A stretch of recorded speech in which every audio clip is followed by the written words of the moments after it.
Hi, I'm Tim. Welcome to our channel and thanks for logging on. If you enjoy these videos, do me a favor and subscribe to our YouTube channel, Watchbox Reviews, right now.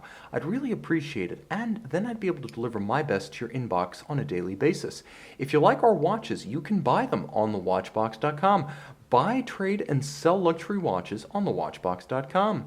Today we're discussing part of Omega's class of 2017, the Aqua Terra line receiving its first wholesale revision since the late 2000s. The look is effective. This is the Seamaster Aqua Terra 41mm in stainless steel, and as you can see there have been some revisions to dial and case. The movement inside has also received a once-over, so in many ways this is an all-new version of a well-known watch. It's also easy to wear. On my 16cm circumference wrist you can see 41mm is an excellent size. The crown guards are gone, so the old shoulders that would bulk up the Aqua Terra, those have been removed, and the watch wears true to size. 41 is the size, 41 is the feel. It has a bracelet that does not project beyond the lugs, so the lug-to-lug dimension of this one is truly the lug-to-lug dimension of the case and the span across the wrist. And you can find that it's 47.6mm across the wrist. The watch also has a reasonable slim profile. 13.4 doesn't make it ultra thin by any means, but with that generously sloped conical bezel that appears to be almost a fifth of the thickness of the case, your dress cuff, sleeves included, easily sliding up over this watch. Now the timepiece has a solid feel on the wrist. A modern Omega is a truly remarkable value. You get a lot for your money, and that's quality as well as engineering. So opening up the twin trigger double deployant clasp, you can see that this case and bracelet profile is made for a smaller wrist as well as for comfort. This is what I mean when I say that there aren't solid end links to extend the watch across the wrist. I'm talking about that pivoted end profile. It's handsome and ergonomically superb. The bracelet is nicely made. A 3-link design probably owes a little bit of an appreciative nod to the Rolex Oyster, but it's well designed and it's nicely matched to the timepiece. As you can see, alternately satin finished and polished for contrast, polished on its flanks, an upscale bracelet, all sizing of removable links is done with screws, not pins and sleeves. Now the clasp is double folding. So the Aqua Terra is the surf and turf Seamaster. It's not a diver, so it doesn't need a big and bulky dive style clasp. That helps to remove the danger of desk diving defacing your bracelet, and it also makes the watch lighter to wear and less cumbersome on the wrist. Twin trigger release, so you still have to actively depress 2 triggers to open it up, and that gives you a measure of security. When you look at the bracelet from the underside, you can see just how broad those channels are. They have 2 functions. First, they ventilate the wrist on a hot day. Second, because the channels are relatively broad in their spacing, they can't act as a pincer and grab wrist hair or skin, so very comfortable. The case itself, let's get closer and give ourselves some more light since it's not on the wrist anymore. There we go, focusing in. Okay.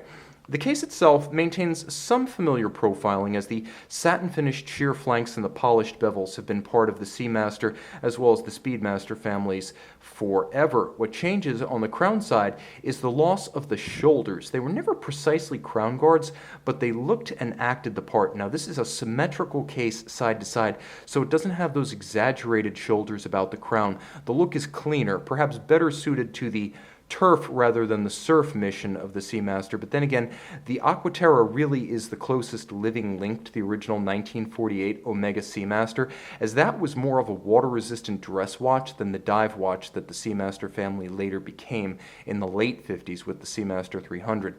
So polished and satin finished, the dial sees a revision of Omega's teak deck concept that debuted back in the late 2000s. For 2017, it goes from being a vertical striation to a horizontal striation, maybe shades of the Nautilus here, but it's done effectively. The grooving is uneven and irregular, meaning the gaps between the striations are variable, creating more the look of wood than the previous symmetrically spaced striations.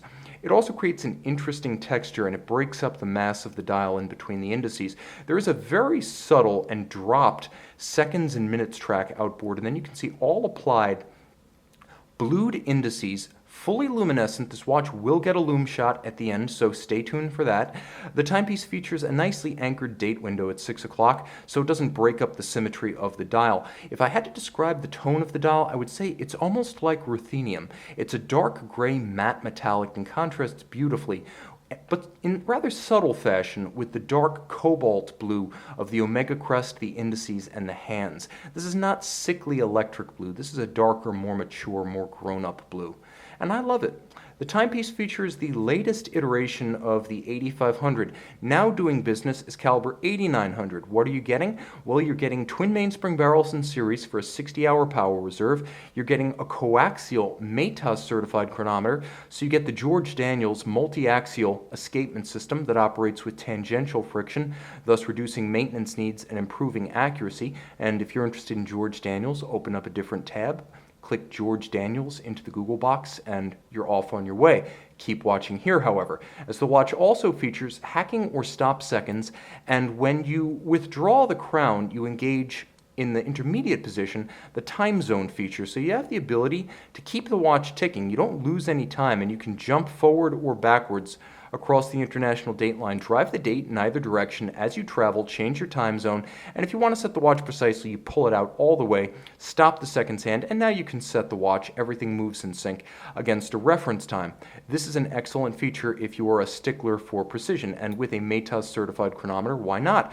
What is a METAS certified chronometer? I'm glad you asked. Well, it's everything that the old COSC chronometer standard was, but this standard was developed in conjunction with the Swiss Federal Institute of Metrology, meaning it's COSC Plus, a test of a full watch, not a bare movement. It tests winding efficiency, power reserve, resistances, and ultimately chronometric precision of the fully cased up and assembled the watch, the consumer product, what you actually take delivery of. COSC has always tested bare movements and continues to do so.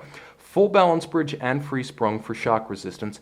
It features an Si-14 silicone hairspring for amagnetic qualities, so highly resistant on that front. Screwed in caseback, screw down crown, 150 meters, water resistant, and it uses the quirky coaxial specific beat rate of 25,200 vibrations per hour or 3.5 hertz. That is a lot of content in a 41 millimeter three-hand watch. You can see this one and you can make it yours. Beauty and brains all in one. The Omega Seamaster Aqua Terra 150. And we're back with the Omega Seamaster Aqua Terra 150, 41 millimeters in steel. Blue indices and hands by day, blue indices and hands by night. See it with boxes, papers, and accessories, and make it yours on our website.